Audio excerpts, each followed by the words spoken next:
Welcome to Happy Hour. I almost said screen drafts. This isn't screen drafts. This is Scripts Gone Wild. The Scripts Gone Wild spinoff, where we talk to the folks who make our reads happen, shoot the shit, and see what happens. And joining me for this installment is Mr. Michael Varrati of Dead for Filth and all sorts of really fun little film projects that we're going to talk about probably at some point during this. Hi, Michael. Hello. I'm so excited to be here. This just reminded me, you haven't been on Screen Drafts yet, have you? No, I haven't. We need to change that. Clay Keller, listen to this. You need to be on Screen Drafts. I think you would have a hoot and a holler on that show. I do love a hoot and a holler. Yeah, it's delightful. That needs to happen. And they haven't done queer horror yet either, so. Well, I hear that I'm one of the guys to talk to about that. That's what I hear as well. So I'm going to actually jump in talking about that because I don't get a chance to talk queer horror with a lot of people, since most of my friends are not queer. It doesn't mean they don't enjoy it, but so I'm just curious, what was your impetus for starting Dead for Filth? And was queer horror something that you grew up loving, or was it something that you kind of gradually grew into? I think it's sort of both a gradually grew into, but also it was always part of the genesis without even really realizing it. And probably the quickest and most truncated way I can tell this story is when I was a little kid, I was sort of afraid of everything. Like I didn't immediately love horror, from birth. It was sort of a grow into. But in the late 80s and early 90s, there was a show called USA Up All Night, which I'm sure a lot of horror fans remember. Big fan.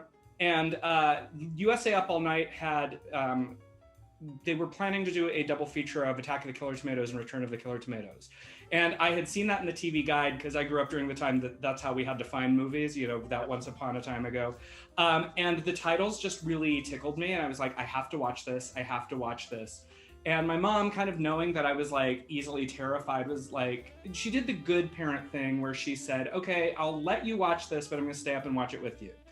So we tune in, Rhonda's hosting Attack of the Killer Tomatoes and Return of the Killer Tomatoes. My mom falls asleep maybe 15 minutes in, but I stay up all night and watch them. And if people remember, what happened was after they showed the double feature, they would just air them again. So I watched both of the movies back to back.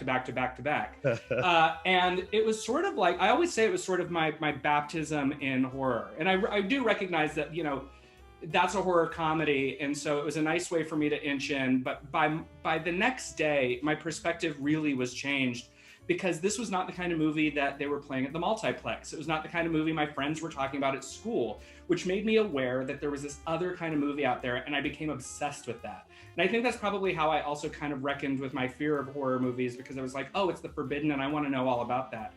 So that was my introduction to horror and sort of my path to like wanting to see all these movies. But I think implicitly this draw to the forbidden and this idea of the subversive also speaks to a queerness, because I wanted the movie that was on the outside of society.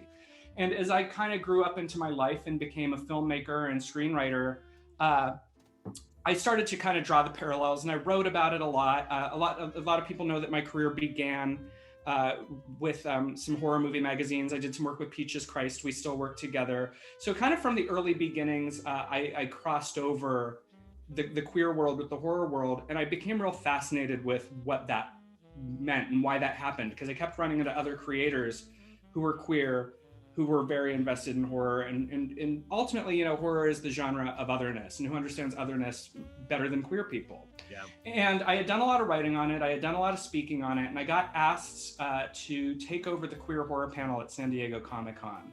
And I hosted that for a number of years, and where I would not only host, but I would curate the panel, and I really loved the conversation. We had like a lot of really great people that would come through, but it was an hour a year with 7 folks. Yeah. And that's barely enough to scratch the surface. And so when I had the opportunity to create a podcast, literally Dead for Filth was born out of the Comic-Con panel, because we would get a lot of cool feedback from places like the Wall Street Journal and Rolling Stone and EW. And they were like, this is a really cool conversation. And it always feels like it's just getting started and then it ends. And so I thought, if instead of an hour a year with 7 people, I get an hour a week with 1 person. And that's where Dead for Filth came. And so it is all like kind of a cumulative trajectory from one thing to the next that built into that show. And I'm very proud of it. We did 100 episodes. We're probably going to come back, but I can't talk about that yet. Yeah. But yeah, that was the beginnings.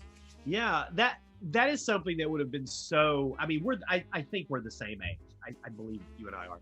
It would have been so nice to have growing up as a gay kid in rural Alabama, having something like that, like a podcast dedicated to like queer horror would have been, you know, amazing for me. Because like, I think maybe my first recognition of, I guess, what you would call queer horror was when I was about 13. And I used to just go to the video store and just grab random shit off the shelves to check it out because I watched everything. And I got 2 movies, and one was John Waters' Pink Flamingos, and the other was Fear No Evil from 1981, which is a remarkable little, queer horror film. I mean, essentially, the director is essentially destroying that young man with his camera. And I think that was my first sort of like, oh, okay, I think I have a sense of what this is. And now I know I want to go and find other stuff like this. And just having some, but you know, what do you have if you're, you know, if you're looking for something like that in like the late 80s, early 90s, what are your resources? You don't have the internet. You got your library, I guess. You've got these like video books, but you don't have any like resource to find that kind of stuff. So having a podcast like that would have been incredible. Like something. Well, it was really important to me to preserve the history. Like for the exact reason that you're saying, like I would start picking up little bits of history throughout the years that like I kind of had to do the work. Like I had to find, like track down the sources or whatever. And when I started working with Peaches, I remember like while I was in San Francisco, I would start talking to like underground filmmakers who lived there, like Philip Ford, who made Vegas in Space, and discover that his story making that movie, because it was a drag movie that they made in the 80s, was far more insane than even like the movie itself, because everything was stacked against it. Yeah. And those were the bits of queer history that I felt got lost, and the bits of queer cinema history that got lost. And it was just really important to me to preserve that history, because so much of horror history, and justly so, has been preserved. Like we kind of know the trajectories of the George Romeros and the John Carpenters, and I'm glad that we have that. But like if you're the kid who, like us, who's looking for someone like us, like it was monumental when Clive Barker came out, but like that should not have been the only thing that we looked to. You know, we should have had more. And that's what I wanted to just kind of put on the track. I try to make sure that every episode, like obviously you do occasionally talk about current events, but I try to keep it more to the person's trajectory, their life and their work. So if you're listening 10 years from now, it's still applicable. If you are a young queer person somewhere who has a dream and realizes that like how this person did it and how this person did it and this person did it is all wildly different, but it is possible. Yeah. Having a chronicle like that, I think is super important, especially like you say, for like, you know, future generations of kids who like are into queer horror, or maybe want to become a queer horror filmmaker, and they just don't know where to start, or they don't have, because even now, like when I think of queer horror, I mean, you know, it's still not as omnipresent or as, you know, prevalent as it should be, in my opinion. Like I remember years ago, I was in college, I think, and I remember when Hellbent came out. Yeah. And I remember people, at least in my school, be like, oh, there's finally a queer horror film. And I'm like, there's been plenty of queer horror films. You just don't know about them. Like, this is great and all, but like, there's so many that are just like undiscovered, or that you wouldn't think are queer horror films. But then you check them out and you're like, oh, I get it. Like Fear No Evil is a good example. And so, yeah, I'm wondering, I'm curious, why do you think queer horror hasn't caught on more than it has? And do you see that changing anytime in the foreseeable future? You know, I think that it is going to change, because I see the shift where the interest is there. I mean, there have been conversations over the last few years, even because we're seeing more mainstream interest in the idea of queer horror. But the reality is, as you know, and anybody who's kind of tapped in, the relationship between horror and queer identity has always been there. It even precedes cinema. I mean, it goes back to Gothic literature. And somewhere along the way, the studios, the gatekeepers, the money people, whatever term you want to use, kind of convinced themselves that it wasn't inherently queer. Yeah. And really what's happening is, even though it seems like there's now a shift towards queer narratives, it's sort of like in my mind, more a reclamation. Like we're kind of like saying, wait, no, this was always sort of our sandbox. And for a while, other people have jumped in. And by this, I mean more like the broader definition of queer. It doesn't necessarily have to do with gay or straight or whatever. It is a genre of subversion and otherness, and something that like speaks to an outsider narrative. And I think that, you know, horror, when done right, can be the most powerful genre because you can use that dark lens to say things that the mainstream is otherwise afraid to discuss. So through that allegory, in this moment in time, I think, you know, there are calls on the internet and calls from the audience for more representation, for more visibility. And I think it's finally happening. But as with everything, when you're trying to change the foundations of an establishment, it's going to be slow. There's going to be missteps. But I mean, I even think about last year, Hulu did Midnight Kiss, which was an outward gay horror New Year's Eve movie as part of their Blumhouse lineup. Here's a major studio on a major platform that did a gay movie with a gay final boy. 5 years ago, that would have never happened. So, I mean, we're taking incremental steps. Well, and you know, that's a good example. And then switching slightly, you know, this year I know a lot of to do was made out of the fact that there was the first gay Hallmark, was it Hallmark Christmas movie? Yeah, Hallmark. That had like a gay couple as like the central characters. And I'm interested to get your take on that because I know you've also written some nice little Christmas romances or Christmas in that vein. Why do you think it took so long? And have you seen that particular film? And I haven't actually. I know about it, but you know, I will say it did take a long time. And you know, I don't want to throw anyone under the bus here, but I will say that I'm glad that this year was the year that the dam sort of broke for TV queer movies, queer holiday movies. But for anyone out there listening, I need you to know that it was not for want of trying. There are many filmmakers who have been pushing for this for a very long time. And I don't know exactly what the shift was. Maybe it was like, you know, kind of the pushback after the ad got pulled by 1 Million Moms last year, where people were like, no, there is a place, we need more visibility. But I'm glad to see that it's happening.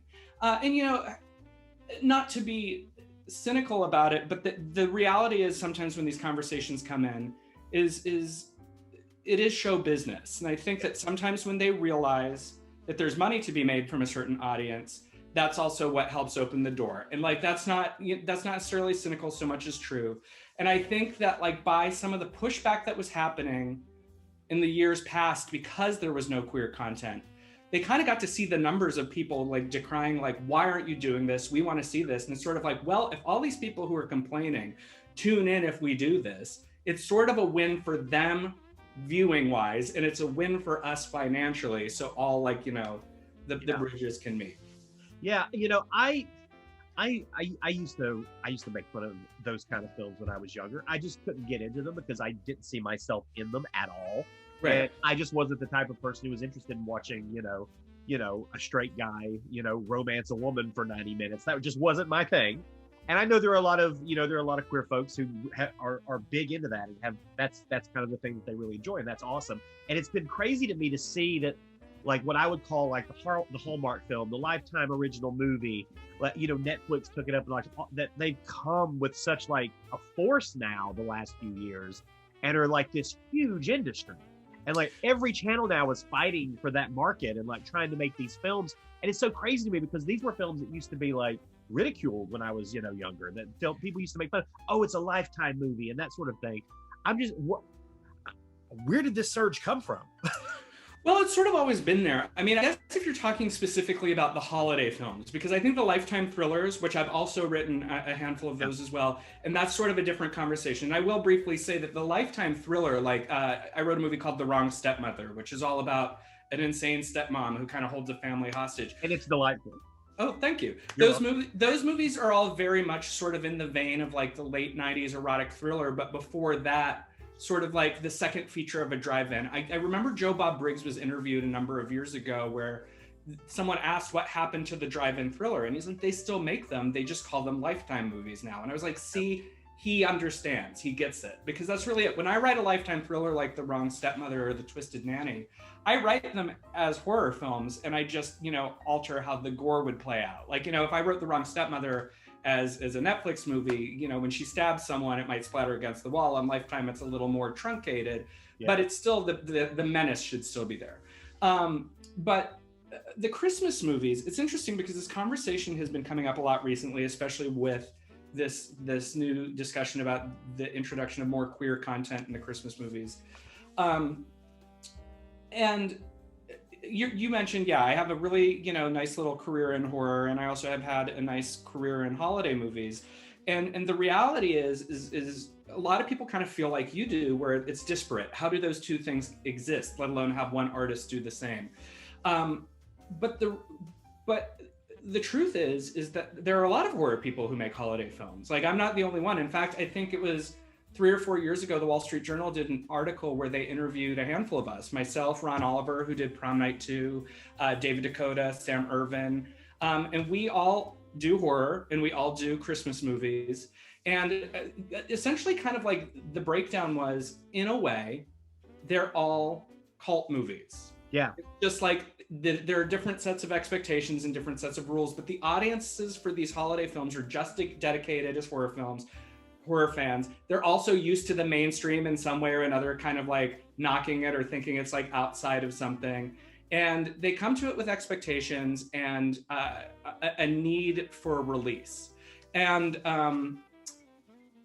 then when you like add the queer element to it, it's really interesting because I think that Christmas movies exist in kind of the same crossover that horror and drag do.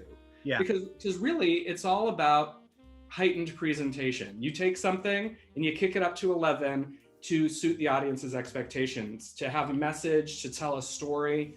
And it just so happens that like it works in one way for horror and it works in another way for Christmas, but it's all kind of like just over the top drag. I mean, really, what is a Christmas tree but an evergreen in drag? So it's all kind of like the same, like, who's going to watch Babes in Toyland and not think that that is queer as fuck? Exactly. You know, it's weird you say that, because recently I had sort of a weird epiphany moment, because there was a film called Best Friend from Heaven. I don't know if you've ever heard of it or seen a trailer for it, but me and the aforementioned Clay Keller used to like just not make fun of, but lovingly make fun of this trailer, because it's essentially about someone who dies and gets reincarnated as a dog and comes back to save this couple's wedding. It's one of those like feel-good Canadian movies, and Chris Christopherson voices the dog for some reason. It just looks wonderfully awful. But anyway, so the director of that, who I think his name is Justin Dick, I think is his name. All he's made his whole career have been holiday movies, like all of the Hallmark, Lifetime, Netflix. That's all he's done. And then these like family movies out of Canada.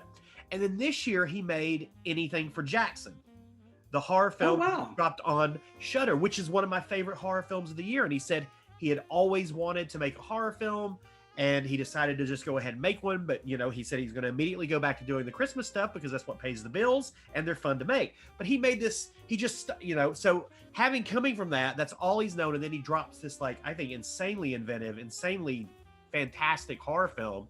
It's like, it's that don't judge a book by its cover mentality, where it's like, just because someone's making something, you don't know the reasons why they're making them. Also, they may love making those things. They seem like they're a lot of fun to make. It doesn't necessarily mean that they're not incredibly talented in every genre. Well, you know, that's it. Like, we work in an industry that, for a lot of extents and purposes, tries to tell you that you can only be one thing. Yeah. It likes to put you in a box. And I, you know, have been very lucky that in my career, I've sort of been able to defy that. Like, you know, I have made very, you know, nihilistic horror films that like kind of criticize the mainstream. And I've done some really super queer, probably like uncomfortable for straight people movies. And then I go and make a holiday film that plays on one of the biggest networks for moms in the Midwest. Yeah. And I'm proud of all of that work. But also part of me is like, I do love subversion. And I think about, after John Waters makes Pink Flamingos and Female Trouble and Desperate Living, And then he goes and makes Hairspray, which is essentially a family film. And I remember reading an interview where he said, you know, after I set these expectations for people, the most subversive thing I could possibly do was make something sweet. And I kind of think about that sometimes. It's just like, just after I make a movie where some like, you know, gay has a grinder date over that goes horribly wrong. Yeah. Surprise, here's a Christmas cookie movie. And if that fucks... And if that fucks with your head a little bit, I kind of love it. So. Yeah. Well, and I think the Carpenter thing is a good example, because I think if people have an issue with that, I think it's people who are seeing John Carpenter's filmmaking talent for less than what it is, because what makes John Waters isn't his shot. I mean, that's obviously part of some of his films, but it's his eye, it's his attention to detail, it's his comedy, it's the heightened sense of his films, which is why Hairspray, yeah, it's a family movie, but it still feels every inch like a John Carpenter movie. Absolutely. And so if you go into it thinking that all he is shock, then yeah, I guess that would be a little off-putting, but he's so much more than that, I think, as we've seen, you know, and, you know, shit like, I mean, Crybaby's another good example of a film that is sort of like in that weird middle ground of like, yes, there's a lot of like outrageous stuff happening, but it's also still a pretty rooted, pretty familiar story. And, but I mean, yeah, we could just talk about John Carpenter for 2 hours. Absolutely, yeah. So it's an interesting time now with COVID. I don't know if you know that we have a pandemic that has swept the country the last few months. Yeah, I might have heard about that. And you know, a lot is changing in the industry now. I mean, especially with like the HBO Max announcements and something like that. And I've been hearing a lot of like people talk about like the future of, you know, how films are going to be released and horror films in that context as well. And my opinion is that, I mean, horror films I mean, most of the horror films I see are not theatrical horror films. They're films that already go directly to streaming. They're not, or they go, you know, VOD.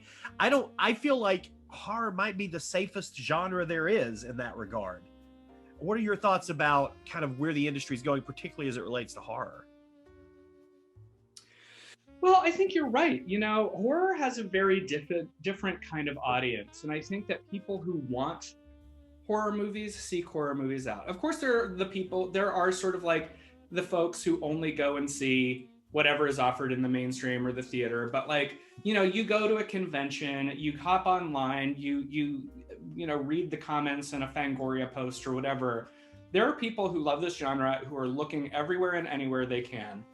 And I think that, you know, this year has presented a lot of challenges for traditional filmmaking, but no one's more adept to that than horror filmmakers, because we've already, for the whole of film's existence, had to kind of find different ways to combat the system, to deal with releases, you know, like, you know, the just kind of all, you know, from the top on down, horror filmmakers have kind of had to carve their own path.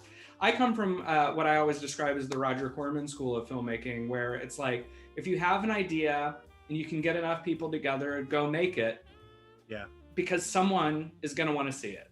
Yeah. And it's sort of like, I think there's probably some fear right now with where we're all headed industry-wise, because we've not been in a place like this. But horror will be fine. But more importantly, the industry will be fine, because art always has a place, and there's always a need for escapism and entertainment. And, you know, it's going to be weird for a minute, but it will adjust. I mean, in the 40s and to the 50s, when TV was introduced, they thought that was the death knell of cinema then. Yeah. And here we are. They've been saying it for decades. I hear every few years, you'll hear they'll get the rallying cry again about how theaters are in danger, theaters are going away. Theaters never go away. Like, people always want to go to a theater. And I mean, maybe the theatrical landscape is going to change. I don't necessarily think that's a bad thing. I mean, a good example would be, I'm probably in the minority on this and I fully accepted it, but you know, the whole HBO Max deal, which I understand. I think I understand why artists and people are rightfully upset to some degree on that. But I also think, to a degree, like, at some point, what else you going to do? I mean, I kind of understand. I'm not siding with a conglomerate here, but I kind of understand where HBO's coming from as well. And when I hear companies like AMC speak up and bashing HBO and talking about how they're just this corporate interest and that's all they're looking for, that's all AMC is a corporate interest. Like, they've been neglecting moviegoers for decades, and overpricing and a lesser of an experience every time you go. Like, they're no better than movie studios. They're doing the exact same thing. They're looking out for their best interests. And I kind of see what HBO Max is thinking, or Warner's is thinking, in terms of like, the model is changing. It's going to change. Someone's got to be the first in. And it's like, yeah, it's shocking and it's disconcerting a little bit. But, these films are also getting theatrical releases. They're not just getting, people still have the option to see them in theaters, or they can keep their asses at home and watch it on HBO Max. I'm kind of in that camp of like, I don't necessarily see the big deal, but I understand why people who do see the big deal see that way. Well, and from a filmmaker perspective, it is kind of, I think it's tricky, because obviously when you make a movie, you have certain hopes for like the trajectory and the life it's going to have. But you also, as a filmmaker, know that once you release it, you have no control of really what that life is going to be. But more so, it kind of goes maybe to the level of celebrity versus reality, where if I make a movie for $500,000 or $1.5 million or something, there are a lot less hands in the cookie jar. So if I have kind of a tangible idea of the life my movie is going to have in terms of release, whether it's going to this or festivals, etc., I'm probably going to have more of a say because there are less people invested. Yeah. But when you kind of sign on the dotted line to make a $500 million movie, you're talking about many, many cooks in the kitchen, where your movie is still ultimately owned by, the share investor of that, which is going to be a conglomerate. And so while, yes, you as an artist have the most noble dreams for your art, yeah, it is still going to be corporately controlled. And it's sort of just like, it's a devil's bargain. Yeah. Nobody I know making films doesn't want to make a nationally theatrically released movie. Like, Marvel calls tomorrow, I'm excited to make it. But I also realize that once I step off that set, if Marvel decides to release it to Netflix versus a theater, that's just kind of what happens, Yeah. And, like I said, I get why the people are upset about it. I just see this resistance to sort of embracing where the industry's ultimately going to go. Like, it's ultimately right. Streaming is the future of most of these companies. And I think that's the issue, is I think everybody who's grousing about it knows that's the future. It's just kind of holding on to that last vestige. But like I said, I don't think theaters are going away by any stretch of the imagination. Maybe there's not going to be 3 AMCs in Burbank anymore, but did we really need 3 AMCs in Burbank? I'm not sure. I feel like we could just condense those down. So I'm curious about something else too, kind of looking at your sort of, I guess you would say, filmography and seeing all the stuff that you've done. What sorts of genres or subgenres are you interested in tackling that you just haven't been given the opportunity to tackle yet? I've always wanted to direct a musical, honestly. Yeah. And by extension, although there would be a very different technical approach, I've been waiting to direct a music video. Like, I feel like that kind of what I do, especially like some of the stuff I do with Dragula and things like that, kind of would tie into sort of that aesthetic, but no one's called for a music video yet. So if someone out there is like interested, I would be down. Jump on that. But yeah, I would love to do a musical. Knowing me, it would probably be a horror musical. Maybe it's a Christmas horror musical. I don't know. Although I feel like Anna and the Apocalypse got that really good. So, yeah, I mean, I like darker material for myself. Like, as a writer, I love to tell all kinds of stories. But in terms of like writing, directing, producing, if I'm going to do the total package, it's going to be something more subversive. It will be a thriller, another horror piece. But like, I think a musical could be cool because, again, I love to step into that world of heightened reality, and I think that's a different way to do it. Yeah. So I think that would probably be my answer. I also grew up during just kind of that sweet spot of 80s action movies, where the action movies were just as gratuitous as the horror films were. And so I have kind of like a special place in my heart for a certain kind of action movie, but we just don't really see them anymore. And I don't know that anyone's gonna let me go out and make like Nighthawks now, but like if I could have done that, maybe I would have, you know. It's really funny. I just did one of these chats with Chad Michael Collins, who's one of the leads in the Sniper franchise, and we spent a huge chunk of that interview just talking about how much we loved like the mid to late 80s, early 90s action movies. So now that you've opened that door, I'm going to ask you the same question that I asked him. Who was your action guy? Who was the one guy that you just absolutely, his was Arnold Schwarzenegger. Mine was weirdly Chuck Norris. You know, mine would probably be Schwarzenegger. Like on paper, it would be Schwarzenegger because like when T2 came out, there was like no better movie in my mind. Yeah. But like probably based on sheer volume of like home videos that I bought, it might have been Dolph Lundgren, to be honest, because I was really, really into like kind of like he had that kind of crossover of, and I say this with love because if you know my career and if you've listened to Dead for Filth, you know that this is something that I mean as a compliment. But a lot of the action movies he did like veered towards a sleaze category that some of the other guys didn't.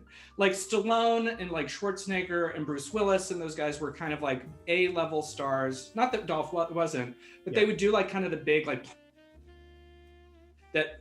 Whereas something like Red Scorpion, Showdown in Little Tokyo, you know, those movies always had like a little bit of grit to them, that kind of canon films sort of insanity. And I used to love Dolph Lundgren for that. Punisher. I love his version of the Punisher. So I was when I was younger, like I thought him and Van Damme and Universal Soldier was hot. Like I was super into those. I was super into those guys in that film. Well, Rocky 4 is my favorite Rocky for a lot of reasons, and that's one of them. So not the robot, not Paulie's robot. I love that robot. People give that robot shit, but it is one of the most endearing parts of that movie, I think. I mean, that movie, I think, thinks that it ended the Cold War, and in that way, like, bless Sly's heart. You know? That's the best description of that movie. The movie that ended the Cold War. So, back on the horror front again, I'm also curious, like, who are the filmmakers right now? Major, minor, doesn't matter. Who are the filmmakers right now that are like appointment viewing for you, that horror wise, that you think are just sort of the cat's ass, to use a Southern phrase? Oh gosh, I mean, on the spot. Well, I love Axel Carolyn. I think everything that she's doing is really awesome. Adam Egypt Mortimer, really great. Yeah. Erlinger Torridson, who did Rift and Midnight Kiss. He wrote Midnight Kiss and wrote and directed Rift. I really love. Oh my gosh. I mean, like any other time I would be able to like rattle off like a list of names, but it's always when you're on the spot, right? This happens to me too when people are like, what's your favorite horror movie? And I'm like, I've never seen a movie in my life. You know, it's just like I blank out. Yeah, it's hard when you're on the spot to just think of some. Especially I mean, like I can tell anybody who asks me what my favorite overall films of all time are. If you break it down into genre, I'm like, it depends on the day of the week. It depends on the mood that I'm in. It depends on so many different things. Like I can't just like today, who knows? But tomorrow it could be it's hard to do that. But except when it's just like a general sort of thing. Then I'm like, ordinary people, motherfucker. Yeah. Well, I mean, and it's interesting because there's also like the filmmakers who are not horror filmmakers, but also kind of are. Like Gaspar Noé is someone who's like, I must see for me, knowing that he's not always going to hit the mark as far as my tastes go. But like when he does, he's great. I obviously love David Lynch. I mean, he's one of my all-time favorites. I don't know if David Lynch qualifies as a horror filmmaker, although he dabbles in horror. I think he's a surrealist, you know. Yeah. There's plenty of really, really great filmmakers out there who are doing kind of cross-genre content that I think is really exciting. I mean, like I had this conversation with Chris Landon when I interviewed him for a Fangoria cover story recently. One of the things I really love about what Chris brings to his movies like Happy Death Day and Freaky is it's cross-genre. It's not just horror. And I think that speaks to a larger issue that I occasionally have as a horror fan who's been indebted into the genre for decades now, is it's a very bold genre, but it can also become a very incestuous genre where it's like people love it so much they don't go outside and watch other films. Yeah. So when they are creating art, they just draw upon the same references. And it's sort of like when I watch something like Happy Death Day or Happy Death Day to You, it's like, here's Chris and he made a horror movie, but it's also like a horror movie by way of like an 80s nerd science film, like Weird Science or My Science Project or Real Genius. And I'm just like, that's what I want to see. I want to see someone pull on Robert Altman to make a horror film, you know? Yeah. That's exciting. Yeah, I agree. I just saw Freaky, and I'm a big fan of his too, just in the sense of like, it's exactly what you said, which is like, I feel like horror filmmakers are just drawing from the same well for so much of what they're doing, where he's like, you know what? Let's turn Groundhog Day into a horror film. Let's turn Freaky Friday into a horror film. Like, that's exciting to me, because as someone who loved those films, but also think that's a far more original approach to take than think, you know what? Let's just do a possession movie. And I'll make it like another possession movie, but just, I mean, I don't know. I feel like he's kind of tapped into something with what he's doing. And so far, I think he's been extremely successful, because I thought Freaky was a goddamn hoot. I thought it was a blast. You know, honestly, I have to say, if we're talking about appointment viewing too, and people who are really doing different things, I would also shout out Brian Duffield, because I think that just even in this last year alone, Spontaneous is in my top 5 of this year, period. Like, I thought that movie was like phenomenal. But then when you look at the fact that he did Underwater and Love and Monsters, I mean, I know that Underwater was shelved for a bit, but the fact that like in 1 year, all 3 of those movies came out, so vastly different tone-wise, and all like really doing something fresh, I thought, you know. Yeah, I agree. I just caught up with Spontaneous recently, and but to me, Spontaneous and Love and Monsters have a couple of the most, like, to me, beautiful cinematic moments of the year in those films. I'm a big fan of both of those. And I liked Underwater too. So I agree, like the fact that he had all those come out in 1 year, like I'm super excited to see what he does next, because absolutely that just those 3 films alone in 1 year is pretty remarkable. I see that you're working on a series for Deku. Yeah, it's done. Yeah, so this might be, I think I've alluded to it in other interviews, but this will be the first one that I can actually say. So at the very beginning of quarantine, lockdown, stay at home, whatever phrase you prefer, I very early on was like, I am going to go nuts if I don't make something. Because I had actually been in the process of shooting a project that got shut down. And that was like one blow. And then the other is I actually have a feature film that is ready to go that I have written and will be directing. And we are going to make it in 2021. Like, luckily that did not get canceled. But it would have been made by now. That was like what my later part of the year was going to be. And I was very much like, I don't want to just kind of sit on my hands and wait for, you know, some nebulous time to start creating again. Because that really, to me, is not what artists should do. But everybody's path is different. Like, you know, if you were productive this year, cool. If you needed to take the year to breathe, also cool. Like, you know, everybody does things differently. But early on, I was sort of sitting here and looking around and thinking, how can I make a short or a film without leaving my home?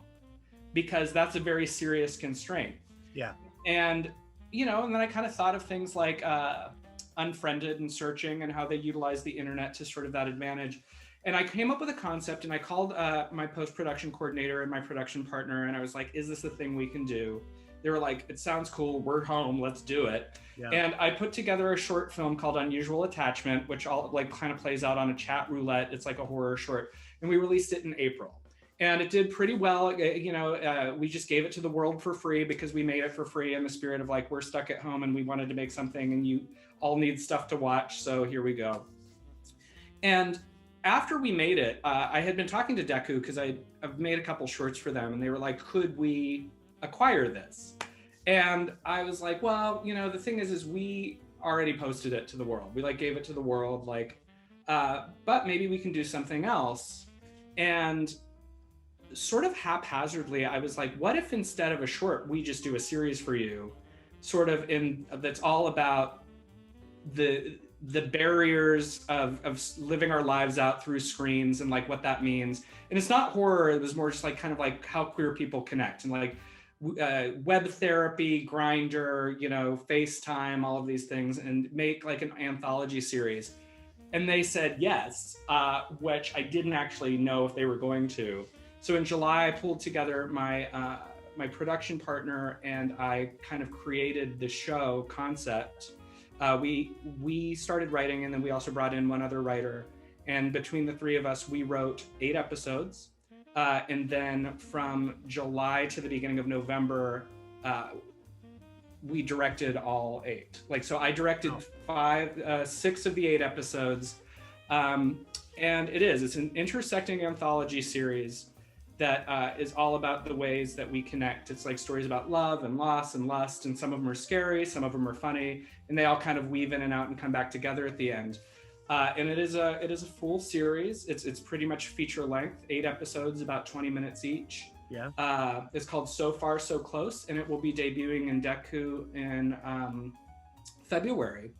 And we have 21 actors across 5 different states and 2 continents, including our very own Clark Wolf. Yeah, Clark plays a very significant role in the series. So that's exciting. That's super exciting. I'm one of those people who have yet to sort of dive into Deku. I had a good friend of mine made a series for them called Feral. I have the first season on my shelf over here. Yeah, a few years ago. And that was my first introduction to them as an entity whatsoever, was sort of that series. And so I've been interested to check it out. I just haven't dove in yet, but this might be a good opportunity to do that. Yeah, no, it was great. We worked with Clark, Ben Bauer, who has been in a lot of my stuff and also is known to kind of queer audiences for Hunting Season. Jamal Douglas from The Quiet Room, Danny Plotner, who is going to be joining us for The Faculty. That's correct. Read. Yeah, he's in it. Like, it's a really great cast, and it was a really fun project to do. And it really was a great way to kind of focus creativity, because we told this huge ensemble story. And it was about 5 months of production, and I did it all from my house. Yeah, which is kind of awesome. It's kind of awesome that you could do all that from the comfort of your living room. Yeah, I mean, I'm eager to get back to set, but just like Unusual Attachment, So Far So Close, it's wild to think that it's still going to be another month or so before the world gets to see it, because we finished it in November, and my production partner and I have watched the whole series multiple times, because of course you do before you release something. And I'm really proud of it. And the other thing that I have told him, I was like, in a time when the world said that we couldn't do anything, we made something. Yeah. And looking back, we're going to be able to look at both the short film and this entire series as a benchmark in our creative and personal lives, that we made a thing when the odds seemed like we couldn't. And I think that's really, I hope people like it, but it will be for some people, it won't be for others. But for me, it's just the achievement too was very important. So yeah. No, that's super exciting. I definitely want to check that out. So I've got one final question for you, and it's a question that I always like to end on, which is, I'm going to make it a little bit different for you. Okay. So you've only got, for the rest of your time on this planet, there's only one film that you can recommend to people, that something under the radar that they may not know, they may not have seen, they may not have heard of, that's unfamiliar to them. One film that you can recommend. What's that film? And why? Oh gosh. I mean, so it's more under the radar, because usually it would be something like Mulholland Drive, Melt Your Brain. But I also, when something gets nominated for an Oscar, no matter how surreal it is, I don't know how under the radar. Sure. The movie that frequently comes to mind when I'm asked this question, and I even referenced it earlier in this interview, and I've sort of been kind of banging the drum for it for a long time, is a movie called Vegas in Space. It is a movie that, for all extents and purposes, appears to be, and is, a B movie that was made in San Francisco with not a lot of resources, about drag queens on a distant glamour planet, their term. But if you're interested in queer history and you're interested in the trajectory of queer art, this movie is sort of a singular moment in time, because I first saw Vegas in Space when it played on USA Up All Night, to bring it all full circle. And it seems sort of strange now, but that was a time when drag queens were not on TV. You know, in an era of RuPaul or Dragula and all of these, with Bob the drag queen on HBO, that seems like so like, okay, big deal. But in 1992, 1993, when this movie aired on late night cable, that was unheard of. And so that, first off, for me was like a huge moment. But also, when you go and investigate the history of this movie, which is as interesting, if not even more so than the film itself, you start unpacking queer history itself. It's made in San Francisco in a post kind of like Harvey Milk circumstance, where there's like, you know, cultural clashes. The AIDS epidemic, you know, unfortunately sweeps through the cast, and two of them die before they ever get to see the movie. You know, the cast and crew are dealing with issues of drugs and homelessness, and just all of these things that were an uphill battle for a queer filmmaker and artist to just make an 80-minute B movie. Yeah. Like, and I think that for me, the movie is fun. And it's silly. And I think if you like Divine and you like Charles Busch and you enjoy that kind of like camp factor, you'll get something from Vegas in Space. But if you want to discover a movie that also will tell you something about a moment, that movie to me is an important movie, because it's not just a B movie, it's a time capsule in a time where like they were told, you know, nobody wants this. Yeah. And, you know, it did have the virtue of playing at Sundance and Cannes, but didn't necessarily get the love or distribution that it maybe deserved at the time, because drag queens were considered out of the mainstream. And then a couple years later, Priscilla, Queen of the Desert comes and it becomes in vogue. But it's like, you know, luckily Troma picked it up and gave it a life and gave it a theatrical run. And Lloyd Kaufman and that crew really helped that movie have a life. But even Lloyd says, you know, when they took it to Cannes, it didn't even get half the love it deserved. So yeah, no, I've actually never seen that film, and I feel like now I need to track that down and check it out.